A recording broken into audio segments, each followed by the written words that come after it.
আমি আসল কামিয়াবি পাবো, এটা তো জানতে হবে, এটা বাইর করতে হবে। আল্লাহ মানুষকে বুদ্ধি দিচ্ছে, এটা কাজে লাগাবার জন্য। পশু জানোয়ারকে বুদ্ধি দেন নাই, এজন্য তাদের হিসাব হবে না, তাদেরকে মাটি করে দেওয়া হবে। কিন্তু মানুষের হিসাব হবে। আমি তোমারে আকল দিচ্ছিলাম, বুদ্ধি দিচ্ছিলাম, তুমি কোন কাজে লাগে ভাই? আজকে আমরা মনে করি বুদ্ধিমান যে অনেক গাড়ি বাড়ি আছে, যে অনেক ডিগ্রি আছে, অনেক সম্পদ আছে, এদেরকে আমরা বুদ্ধিমান।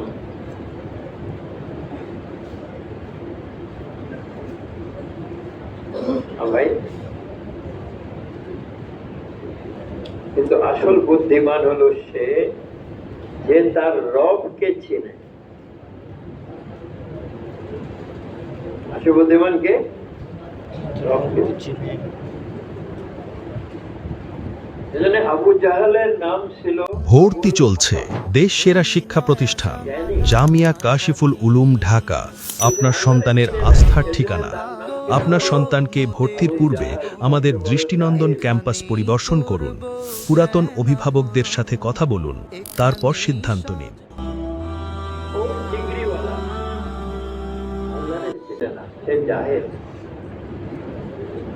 দেখো, আমার ইংল্যান্ডের ডিগ্রি, আমার আমেরিকার ডিগ্রি, আমার রাশিয়ার ডিগ্রি, তুমি আল্লাহরে চিনো না, তুমি জাহেল।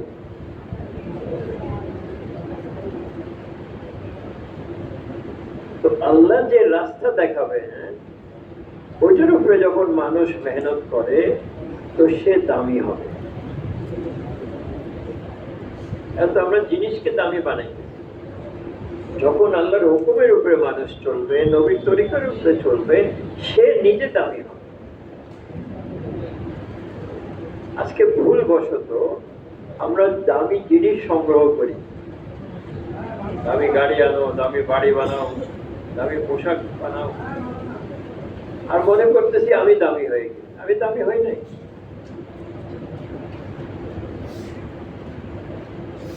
একটা কুকুর যদি 1 কোটি টাকার গাড়িতে উঠে ঘুরতে থাকে ঢাকা শহরে, তার দাম কি বাইরে যায়? একটা বিড়াল যদি 2 কোটি টাকার বাড়িতে উঠে বসে আছে, তার দাম কি বাইরে যায়? আমি কেন মনে করি যে আমি দামি জিনিস সংগ্রহ করছি, আমি দামি হয়ে গেছি?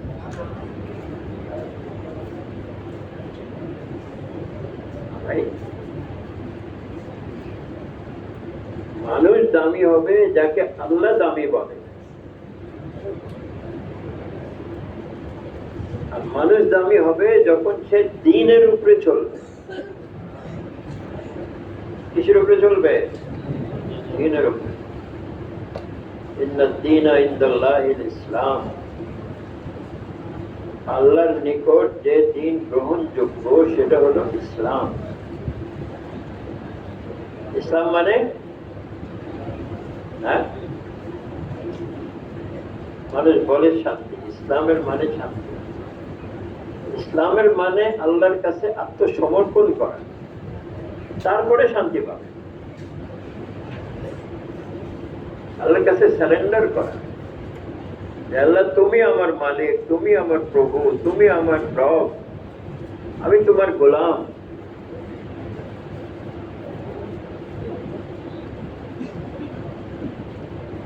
যে সারেন্ডার করবে, যে আত্মসমর্পণ করবে, সে ইসলামে আসবে আর সে কামিয়াব হবে।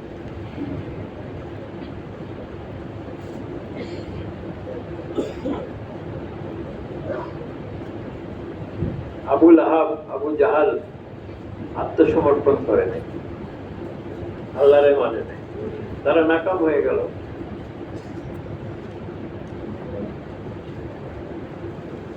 ভাই, আর হুজুরের 2 চাচা যারা ইসলাম কবুল করলো, হযরত আব্বাস রাদিয়াল্লাহু আনহু, হযরত হামজা রাদিয়াল্লাহু আনহু, এনারা কামিয়াব হয়ে গেছে।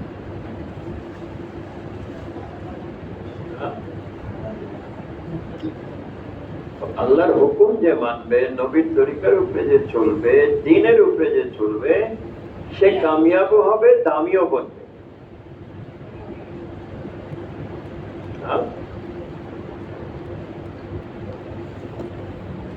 এজন্য আল্লাহ কালমা দিছেন। কি দিছেন? কালমা দিছেন। কালমা কি? লা ইলাহা ইল্লাল্লাহ মুহাম্মাদুর রাসূলুল্লাহ। নবীরা কি বলতেন?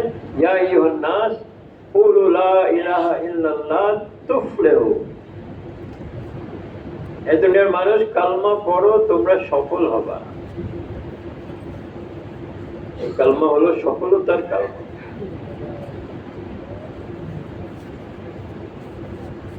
কালমা পড়া মানে তোতা পাখির মতন পড়া না।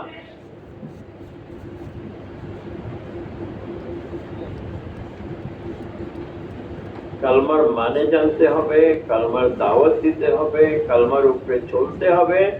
এই কালমা মানুষকে কামিয়াব করবে। আর কামিয়াবি কি?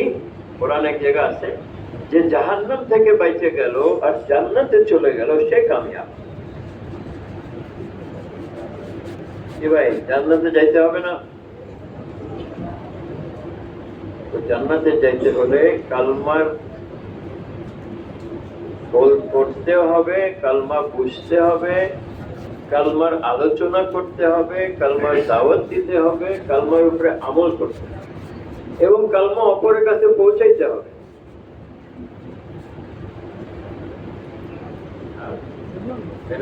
যখন আরাফাতে ময়দানে সবাই জমা করলেন আর বললেন হাল বাল্লাগতু, আমি কি তোমাদের কাছে পৌঁছাইছি?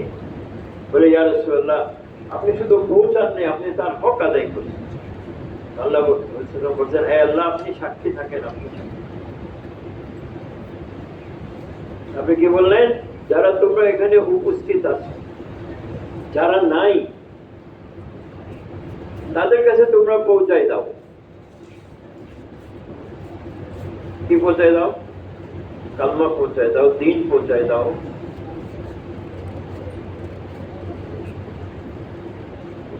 হুজুর সাল্লাল্লাহু আলাইহি ওয়াসাল্লাম সাহাবা এবং সাহাবিয়াদেরকে একত্র করে আরাফাতের ময়দানে উম্মতের উপরে দাওয়াতের কাজ সুপুর্দ করলেন।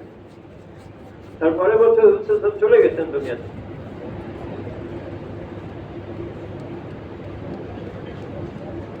যার জন্য সাহাবারা ওনারা বলতে পারতেন যে আমরা হুজুরের সাহাবী, যার দিন লাগবে আসো আমাদের কাছে নিয়ে যাও, আমরা মক্কায় থাকবো, মদিনায় থাকবো। তা তো বলে নাই। কেন? তারা নিজের দায়িত্ব বুঝতে পারছিলেন যে এই দিনকে সারা দুনিয়াতে পৌঁছাইতে হবে এবং সেটাই করলেন ওনারা। উলামা ইকরামরা বলেন, আরব ওখানে হেজাজে মুকাদ্দাস বলা হয়, এখানে 10 থেকে 15,000 সাহাবাদের কবর পাওয়া যায়। তো বাকি 1 লাখের বেশি সাহাবাদের কবর কই? যারা আরাফাতে একত্র হয়েছিলেন। সারা দুনিয়াতে সাহাবাদের কবর।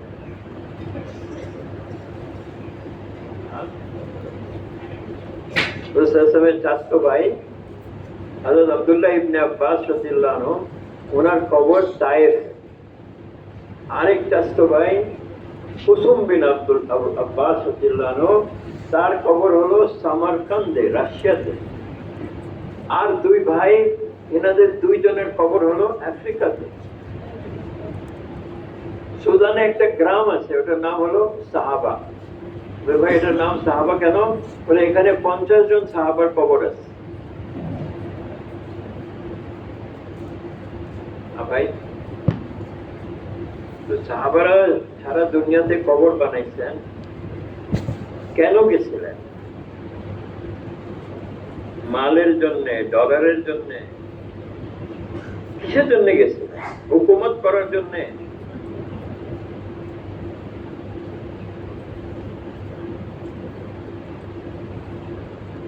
ওনাদের উদ্দেশ্য ছিল কি? ওনাদের উদ্দেশ্য ছিল দাওয়াত। ওনাদের উদ্দেশ্য ছিল যে দিন দুনিয়াতে জিন্দা হবে, আলাই কালামাতিল্লাহ, কালমা বুলন্দ হবে, এছাড়া আর কোনো নিয়ম ছিল না। আজকে বাংলাদেশ থেকে বহুত লোক বিদেশে যায়, যায় কি যায় না?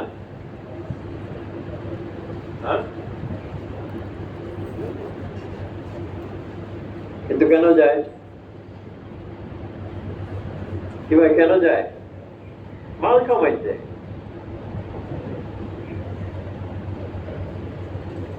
সাহাবারা কেন গেছেন? দিনের জন্য গেছেন, দিন জিন্দা হবে, মানুষ জাহান্নাম থেকে বাঁচবে, মানুষ আল্লাহকে চিনবে। এজন্য আমরা বিদেশে গেলে আমরা আমাদের বাঙালি ভাইদের সাথে কথা বলি, তো বলে ঠিক আছে আপনারা আসছেন, খালি নিয়ত ঠিক করেন।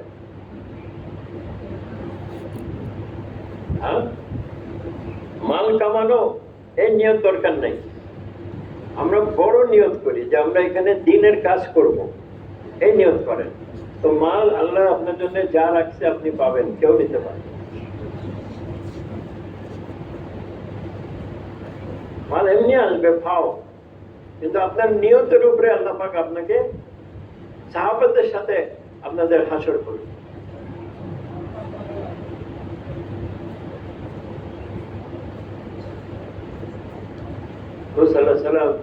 জীবন ভর মেহনত করছেন। ওরা ব্যাপারে আসে হাদিসে, ওরা বর্ণনা দিছে, দাইমান ফিকরা মুতাওয়াসিল আল ইহসান লাইসা লাহু রাহ। সব সময় চিন্তিত, সব সময় একটা ব্যথা নিয়ে চলতেছেন, এবং ওনাকে দেখলে মনে হয় এই লোকের কোনো শান্তি নাই। লাইসা লাহু রাহ।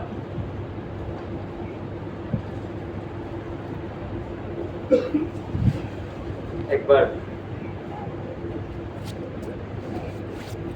কোন জাহাজ থেকে ফিরছেন, হুজুরের আদত মোবারক ছিল যখন মদিনা ফিরে আসতেন সবচেয়ে আগে মসজিদে গিয়ে 2 রাকাত নামাজ পড়তেন। ভাই, আমরা তো জামাত থেকে এই যে সোজা বাসায় যাই না, মসজিদে যান, 2 রাকাত নামাজ পড়েন, সাথীদের খোঁজ খবর নেন, তারপরে বাসা। তো মসজিদে 2 রাকাত নামাজ পড়ে সবচেয়ে আগে উনি ফাতেমা রাদিয়াল্লাহু আনহার কাছে যাইতেন, ওনার মেয়ের কাছে, তারপরে বিবিদের কাছে যাইতেন। একবার এরকম ফিরছেন, হযরত ফাতেমা রাদিয়াল্লাহু আনহা বাসায় গেলেন। হযরত ফাতেমা বাপের কপালে চুমো দিতে আর কাঁদতেছে। ওনার অবস্থা দেখে কাপড় ছিঁড়ে গেছে, চেহারাতে একটা পেরেশানি, পানি নিয়ে মুখ মুছতেছে। তো হযরত উসমান বলেন, এই ফাতেমা তুমি কাঁদো না, তোমার আল্লাহকে এরকম এক আল্লাহ দিন দিছেন যে এটা প্রত্যেক কাঁচা এবং পাকা ঘরে একদিন ঢুকবে।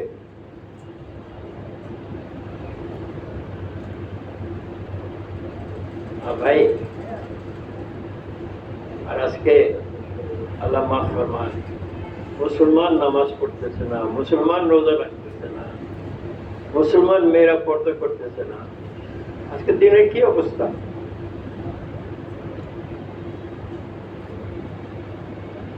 ভাই,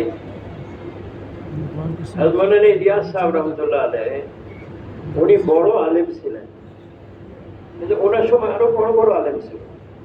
হযরত থানভী ছিলেন, হযরত মদনী ছিলেন, হযরত সাহারানপুরি ছিলেন, বড় বড় আলেম ছিলেন।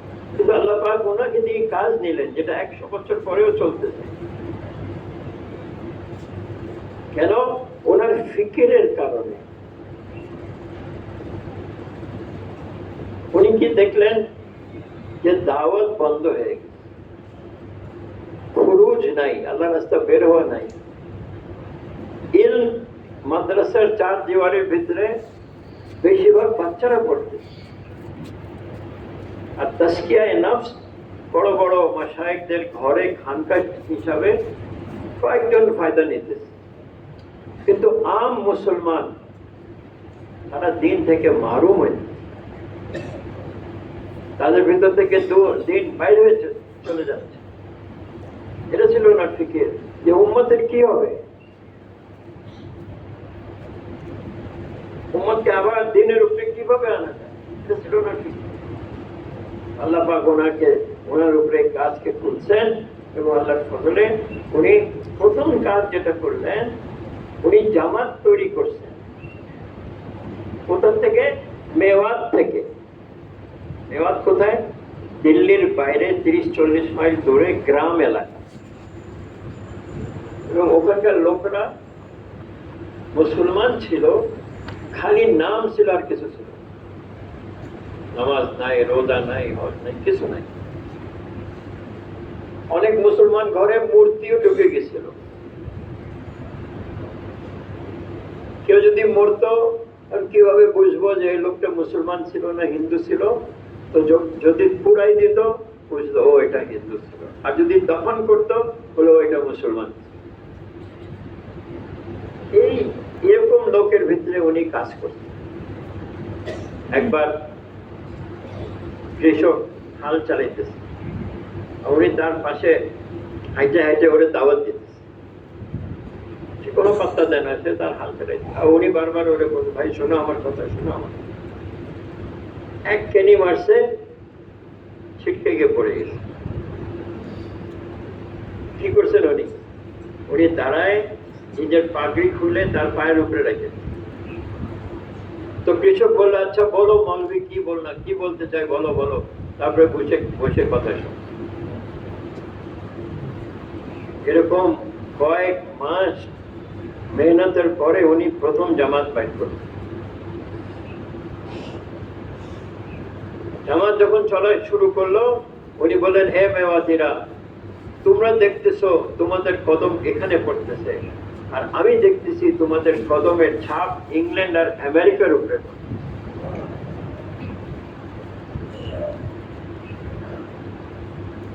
তো ওনার মসজিদ ছিল এরকম ছাপড়া কিনে। তো ওনার কাছের লোকরা, ব্যবসায়ীরা বললো, হুজুর আপনি ইজাজত দেন, আমরা ছাদ পাকা করি। বলেন যে দেখো, ছাদ পাকা করতে হবে, তোমরা বাইরে গিয়ে মুসল্লি পাকা করো, মুসলমান পাকা হইলে ছাদ এমনি পাকা হবে। তুমি একবার হজে গেলে, এই সুযোগে তারা মসজিদের ছাদ পাকা করে। উনি এসে দেখলেন, আচ্ছা ছাদ পাকা করছো, ঠিক আছে করে ফেলছো, আমার মসজিদের সাথে কয়েকটা হুজরা বানাও। হুজরা বুঝেন? কয়েকটা ঘর বানাও, কয়েকটা রুম বানাও।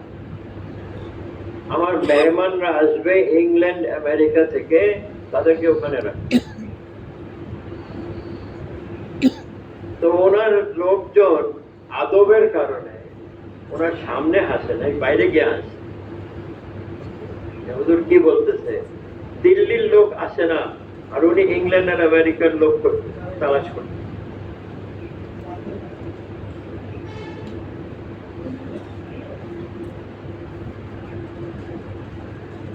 ঠিকই আল্লাহর ফজলে ইংল্যান্ডের লোক, আমেরিকার লোক, কত দেশের লোক, আপনি টঙ্গী ইস্তেমাতে আপনারা দেখেন না কত দেশের লোক আছে। এটা ওর ইখলাসের কারণ।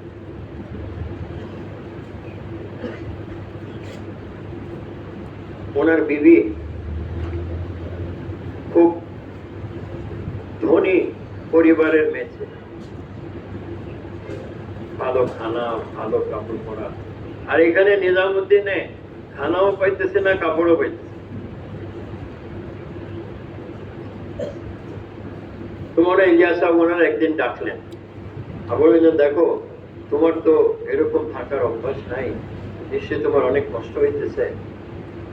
তুমি একটা কাজ করো, তুমি যদি চাও আমি তোমাকে ছেড়ে দিই, তুমি একটা ভালো জায়গায় বিয়ে করবা, আরামসে থাকবা। তুমি বললো, দাঁড়ান আমি আসছি। সে গিয়ে তার আলমারি থেকে যা গহনা ছিল সব আইনে ওনাকে দিচ্ছে। যে আপনি এইগুলো আপনার কাজে খরচ করেন। মেয়েদের কোরবানি, অর্থাৎ খাদিজা এরকম ওনার সব মাল দিয়ে দিচ্ছিলেন যে আপনার কাজে এটা খরচ।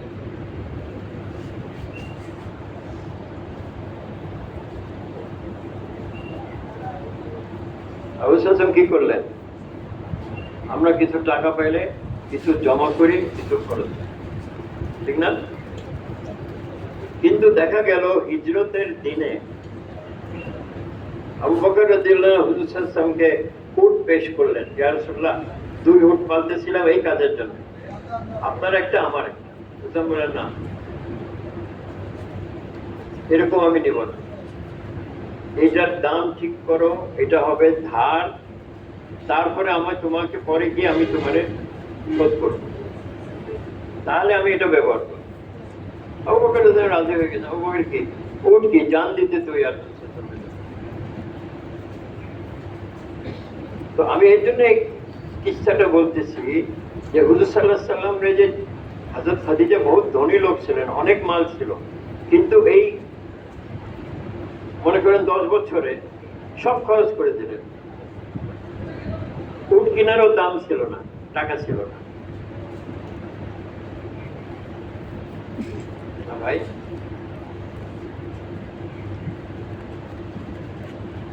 একবার উমর রাদিয়াল্লাহু আনহু ওনার সাথীদেরকে জিজ্ঞেস করলেন যে বলো বীর বাহাদুর সবচেয়ে বেশি কে? সবাই বললো আমিরুল মুমিনিন আপনি। বলেন না, আবু বকর রাদিয়াল্লাহু আনহুর এক দিন আর এক রাত আবু বকরের ওমর আর তার পুরা খানদানের নেকির চেয়ে বেশি। কোন দিন কোন রাত? রাতের কথা বললেন হিজরতের রাত,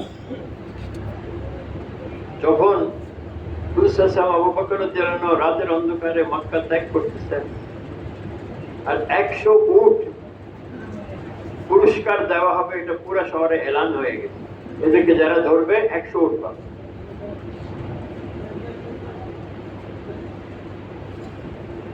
সাল্লাম বারবার কাবার দিকে তাকাইতেছেন আর কাঁদতেছেন আর বলতেছেন, এই কাবা আমি তোমাকে ছাড়তে চাই নাই, কিন্তু তোমার লোকজন আমাকে থাকতে দিচ্ছে। তারপরে দোয়া করলেন, হে আল্লাহ, যে শহর আমি ভালোবাসতাম ওইটা তো আমি ছাড়তেছি, আপনি আমার জন্য যে শহর পছন্দ করেন আমাকে ওখানে নিয়ে যান। আল্লাহ কোথায় নিয়ে গেলেন? মদিনার আগের নাম ছিল ইয়াসরিব। পরে যখন হুজুর সাল্লাল্লাহু ওখানে থাকা শুরু করলেন, ওটার নাম হলো মদিনাতুন নবী। মদিনা মানে শহর, নবীর শহর। তারপরে এটার নাম হলো মদিনা। হযরত আনাস রাদিয়াল্লাহু আনহু বলেন, যেদিন হুজুর সাল্লাল্লাহু আলাইহি ওয়াসাল্লাম মদিনায় প্রবেশ করলেন, আমাদের এরকম লাগলো যে মদিনার অলিগলি সব আলোকিত হয়ে গেছে। এবং যেদিন হুজুর সাল্লাল্লাহু আলাইহি ওয়াসাল্লাম দুনিয়া থেকে তাশরীফ নিয়ে গেলেন, আমাদের লাগলো যে ওই অলিগলি আবার অন্ধকার হয়ে গেছে।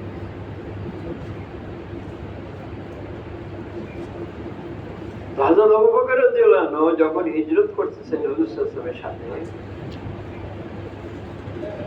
কোন সময় হুজুরের সামনে, কোন সময় হুজুরের পিছনে, কোন সময় হুজুরের ডান পাশে, কোন সময় হুজুরের বাম পাশে, এইভাবে করতেন।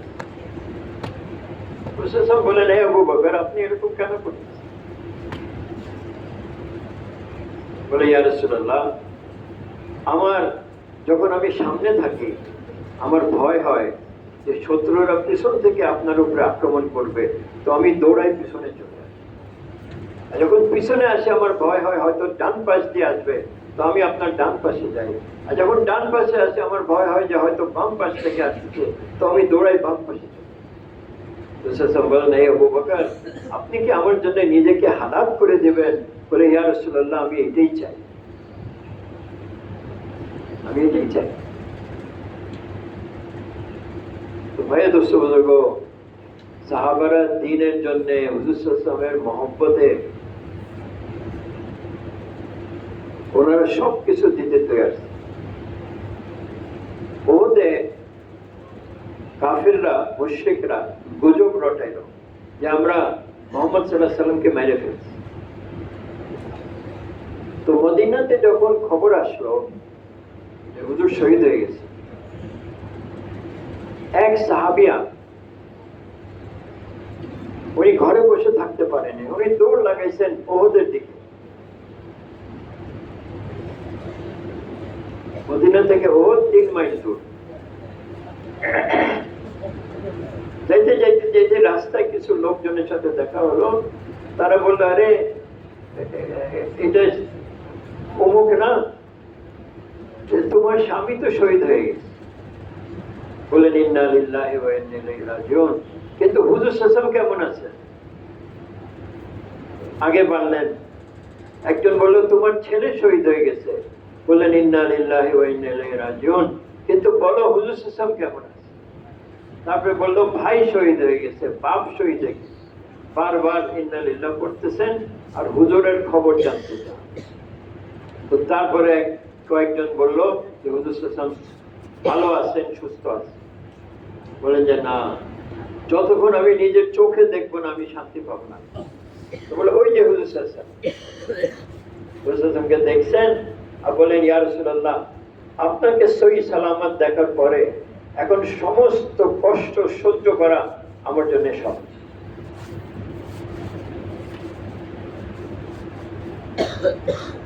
তো সাহাবিয়ারা কেমন ছিলেন, কিরকম হুজুরের মহব্বত ছিল দেখেন।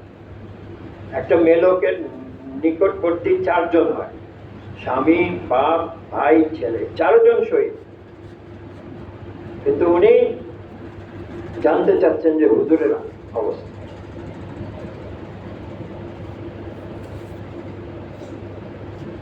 সাহাবিয়ার নাম ছিল সাম্মাইরা বিনতে কায়েস। এর নাম সব জায়গায় পাওয়া যায় না, আমি অনেক তালাশ করে বের করছি।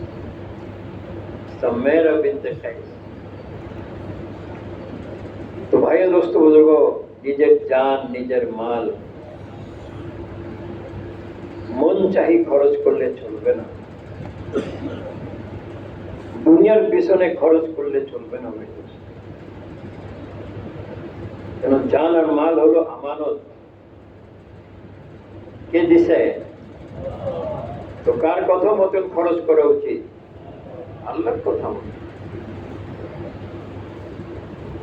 ইলমের মানে কি? ইলমের মানে হলো আমার কাছে এখন আল্লাহ কি চান এটা জানা হলো। এজন্য জান আছে, কোথায় লাগাবো?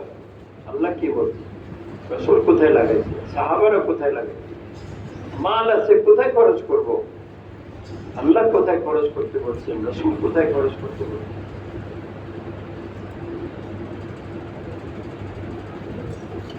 এজন্য আমাদের 1 নম্বর হলো ইলম আর জিকির। আল্লাহ কি চান আর হুজুর সাল্লাল্লাহু আলাইহি ওয়াসাল্লাম কিভাবে এটা পুরো করছে।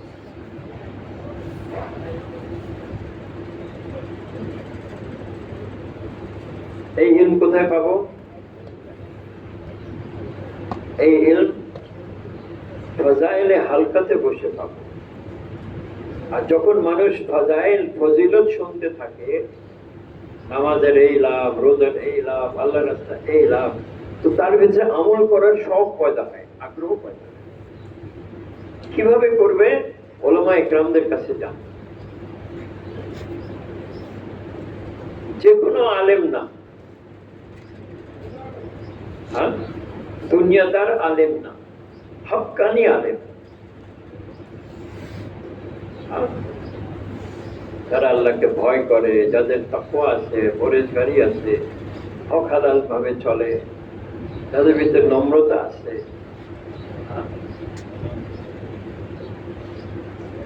এরকম ওলামাদের তালাশ করে ওনাদের সোহবতে যাওয়া। মাওলানা সাদ সাহেব বলেন ওলামাদের সোহবতে যাওয়া, হ্যাঁ, এটাকে আমরা ইবাদত মনে করি।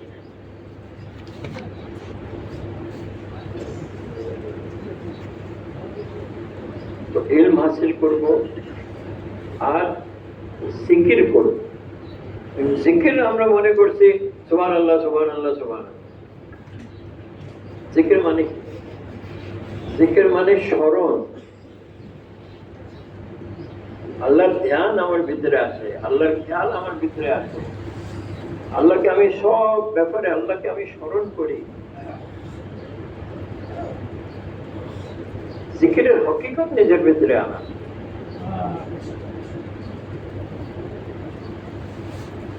না ভাই,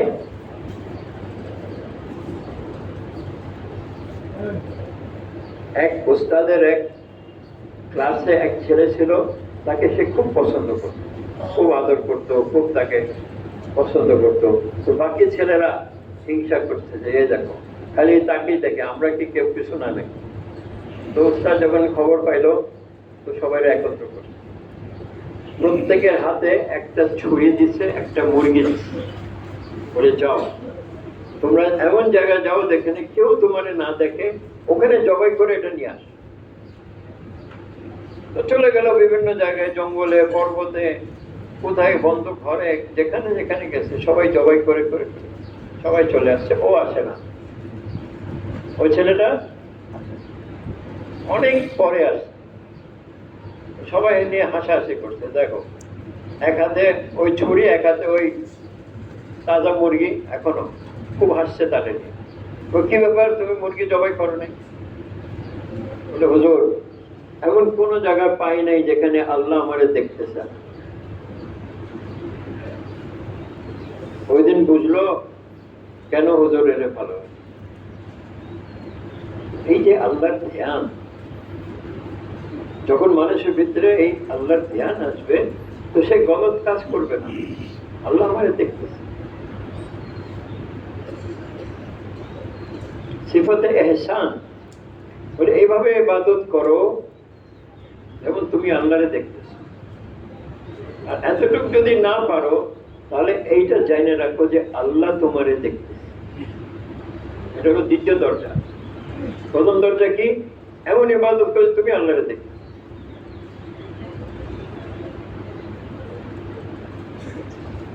ভাই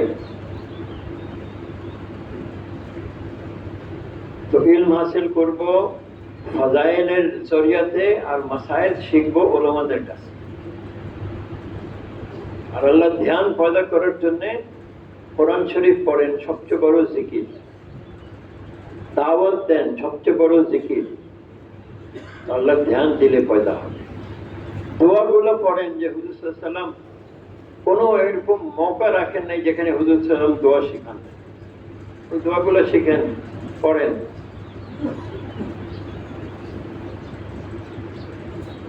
এই দোয়াগুলো কি? আল্লাহর ইয়াদ, আল্লাহর স্মরণ। আল্লাহ ঘুম থেকে উঠলাম তোমার নাম, ঘুমাইতে যাচ্ছি তোমাকে স্মরণ করে, খাইতে বসছি তোমাকে স্মরণ করে। এইভাবে দোয়াগুলো হলোই আল্লাহর স্মরণের জন্য, আল্লাহর ইয়াদের জন্য, আল্লাহর জিকিরের জন্য। ভাই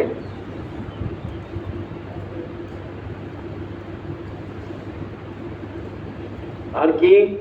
আর হলো মুসলমান ভাইদের কদর করা। আজকে তো আমরা কদর করি না। ইকরামুল মুসলিমিন, মুসলমানদের কদর কেন করতে হবে?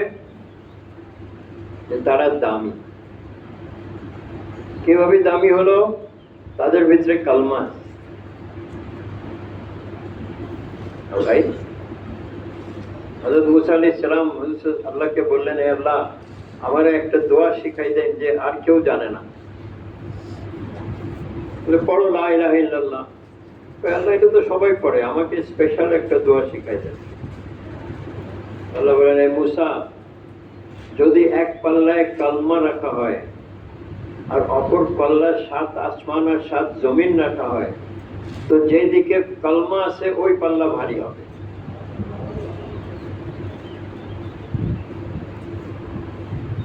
ভাই যে সবচেয়ে শেষে জাহান্নাম থেকে বাইর হবে, কাফির মুশরিকরা তো বাইর হবে না। কারা বাইর হবে? গুনাহগার মুসলমানরা। শাস্তির জন্য জাহান্নামে দেওয়া হয়েছে, শাস্তি পুরা হয়ে গেলে বাইর হবে। যে যে সবচেয়ে শেষে বাইরে হবে, এরপরে আর নাই, যার নাম খালি মুসলমানের আর নাই। তাকে আল্লাহ পাক এই দুনিয়া বরাবর 10টা দুনিয়া দিবে। তাহলে তাহলে মানুষ মুসলমান কত দামি। এজন্য যেহেতু তার ভিতরে কালমা আছে, আমরা তার ইজ্জত করি, তার এহতেরাম করি, তার আদব করি, তার ভিতরে কালমা আছে।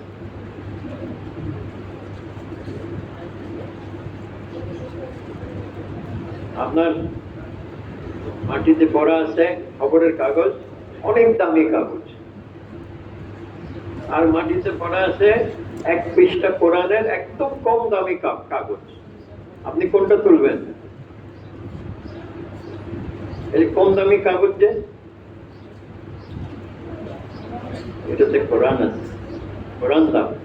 এরকম মুসলমান দামি কেন? তার ভিতরে কালমা আছে।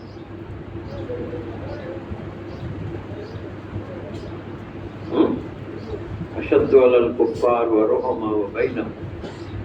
কাফেরদের প্রতি শক্ত হইতে হবে, মুসলমানদের ভিতরে নরম দিল হইতে হবে। আজকে আমরা প্রতিবেশীর সাথে ঝগড়া, আত্মীয়দের সাথে ঝগড়া, বাপ মায়ের সাথে ঝগড়া, ভাই ভাইয়ের ভিতরে ঝগড়া, কেউ কারে মানে না। আর এখন নতুন বাইরে আছে, আমিরে মানবো না। আমিরে কোন পর্যন্ত মানতে হবে? যতক্ষণ সে শরীয়তের খেলাফ হুকুম না করে। আমরা তো মনে সাথে শরীয়তের খেলাফ হুকুম করতে দেখি। আর আমির কেমন হইতে হবে? বহুত বড় আলেম, বহুত বড় পণ্ডিত, না, যাকে আমির বানানো হবে। বলছে যদি হাবশি গোলামকেও আমির বানানো হয় আর তার মাথা কিশমিশের মতন হয়, তাকেও মানতে হবে।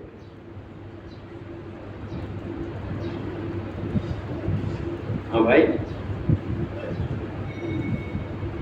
এজন্য মানার যোগ্যতা এটা বড় যোগ্যতা। শয়তান কত বড় আলেম ছিল, ওর নাম ছিল মুআল্লিমুল মালায়েকা, ফেরেশতাদের মুআল্লিম সে। কিন্তু আল্লাহ যখন বললেন সবাই সিজদা করো আদমকে, সবাই সিজদা করছে, ইবলিস করে নাই। আল্লাহ জিজ্ঞেস, তুমি কেন করো নাই? আল্লাহ, আমি তার চেয়ে ভালো। তাকে বানাইছো কাদা মাটি দিয়ে, আমাকে বানাইছো আগুন দিয়ে। মানে নিজের গুণ গাইতেছে। এটা কি? এটা অহংকার। এটা কি ভাই? আল্লাহ অহংকারই পছন্দ করে। হাদিসে পাকে আসছে, যার ভিতরে লাই বরাবর অহংকার আছে, সে জান্নাতের খুশবুও পাবে না।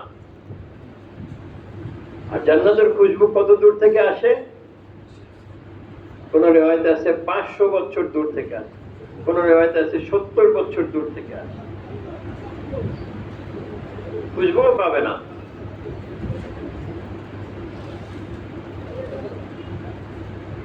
এজন্য নিজেরে কম মনে করা, নিজেরে ছোট মনে করা, আমি পারি না, আমি জানি না, এরকম লোকদেরকে দিয়ে আল্লাহ কাজ নেন। ভাই, যে মনে করে আমি তো পুরান, আমি তো বিদেশ ফিরতা, আমি তো এমন, আমি তো ওইরকম, এদের দিয়ে আল্লাহ কাজ নেয় না।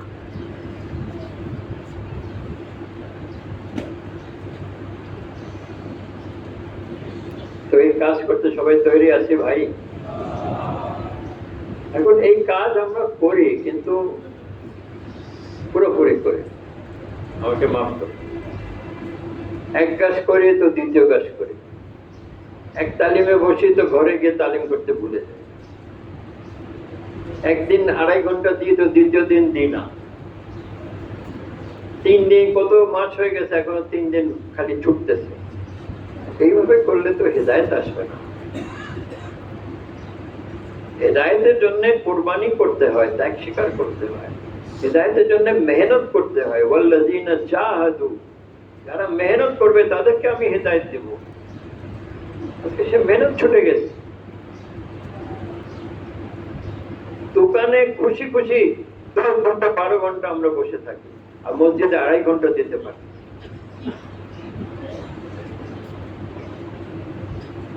সাহাবারা যখন শুনছেন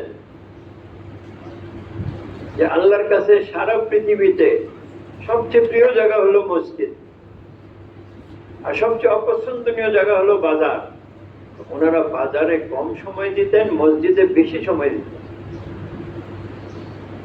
আমরাও শুনছি, কিন্তু আমরা বেশি সময় কোথায় কাটাই? বাজারে, হাটে, দোকানে, ব্যবসাতে, অফিসে। কেন? যে আমাদের ইয়াকিন বনে নাই, আল্লাহর কথা হক, নবীর কথা হক, এই ইয়াকিন বনে নাই। আর ইয়াকিন কেন বনে নাই? আমরা দাওয়াত দিই না। যে দাওয়াত দিতে থাকবে আল্লাহ করেন, আল্লাহ পালেন, আল্লাহ থেকে হয়, মাকলুক থেকে হয় না, তো এটা তার দিলে বসবে। সত্যি আল্লাহ বড়,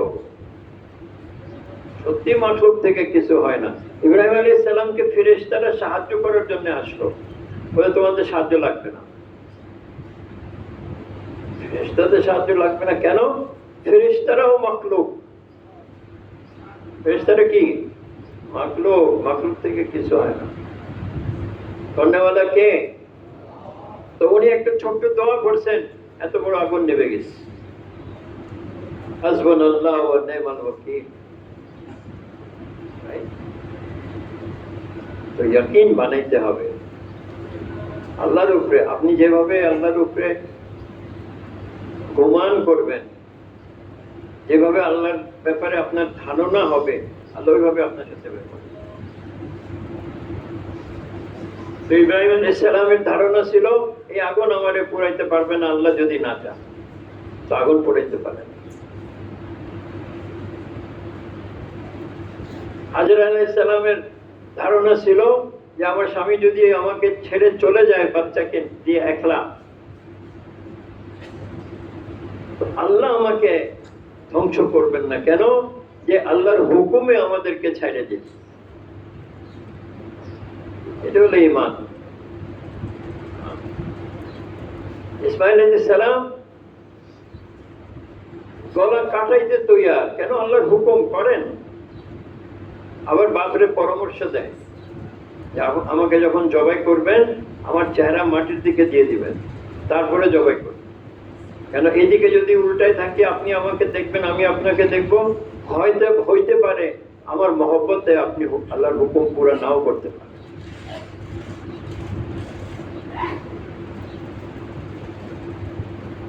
তো ইব্রাহিম আলাইহিস সালাম ছুরি চালাইছে, কিন্তু ছুরি গলা কাটে। ছুরি কার হুকুমে কাটে? আল্লাহ মানা করে দিচ্ছে। জিবরাইল আলাইহিস সালাম দুম্বা আনছেন, ইসমাঈল আলাইহিস সালামকে সরাই দুম্বা রাখছেন, দুম্বা জবাই হয়ে গেছে।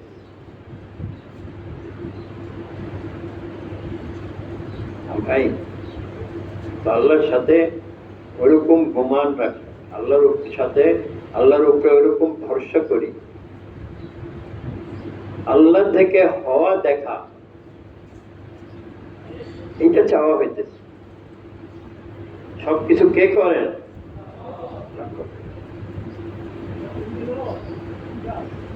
আল্লাহ থেকে হওয়া দেখা, এটা হলো সহিহ ইয়াকিন। আর জিনিস থেকে হওয়া দেখা, এটা কি? গলত ইয়াকিন। তো সহিহ ইয়াকিন ওয়ালা জান্নাতে যাবে, গলত ইয়াকিন ওয়ালা জাহান্নামে যাবে। আর ইয়াকিন বনবে দাওয়াতের মাধ্যমে। আজকে দাওয়াত দিই না, সারাদিন চলে যায় দাওয়াত দিই না। এই 2.5 ঘন্টা দেওয়াই হয়েছে যে অন্তত 24 ঘন্টার ভিতরে 2.5 ঘন্টা তো তোমরা একটু দাওয়াতের ফিকির করবা, একটু কাজ করবা, একটু মানুষকে আল্লাহর কথা বলবা। তাও করি না।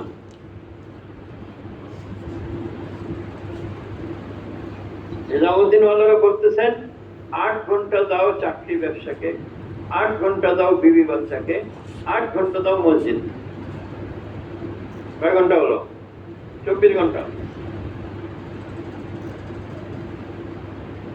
কিন্তু ভাই দোস্ত, আল্লাহ মাফ ফরমান, সময় আল্লাহ দিছেন, কিন্তু আমরা এটারে গলত ব্যবহার করতেছি। গল্পতে, গুজবে, হাসিতে, তামসাতে, বিবি বাচ্চাদেরকে নিয়ে, বন্ধু বান্ধবদেরকে নিয়ে, খবরের কাগজ, মোবাইল দেখা, এগুলোতে আমরা সময় নষ্ট করি।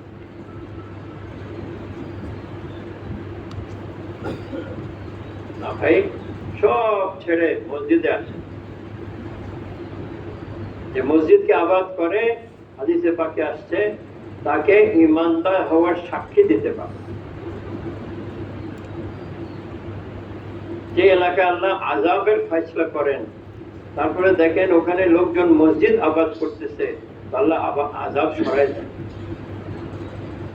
যত খায়ের আর বরকত আল্লাহর কাছ থেকে আসে, সবচেয়ে আগে কোথায় আসে? বাইতুল্লাহর উপরে। বাইতুল্লাহ থেকে সমস্ত মসজিদে বন্টন করা। এখন মসজিদ তালা দেওয়া, মসজিদ খালি, মসজিদে লোক নাই, কে নেবে এগুলা? আমরা তো দোকানে ব্যস্ত, আমরা তো চাকরিতে ব্যস্ত। এই জন্য ভাই দোস্ত বলবো, নিজের দুনিয়াবি কাজ থেকে সময় বাইর করে মসজিদে লাগে, মসজিদে তালিমে বসি, মসজিদে জিকির করি, মসজিদে ইবাদত করি, মসজিদ থেকে কাজতে বাইর হই, লোকজনকে কাজ করে নিয়ে আসি, মসজিদ আবাদ করি। নিজামুদ্দিন ওয়ালারা চাইতেছেন আমাদের প্রত্যেক মসজিদের নববীর নকশাতে চলে আসে, আর প্রত্যেক মুসলমানের ঘর সাহাবাদের মতন ঘর বনে যায়। তো মসজিদে নববীতে কি ছিল?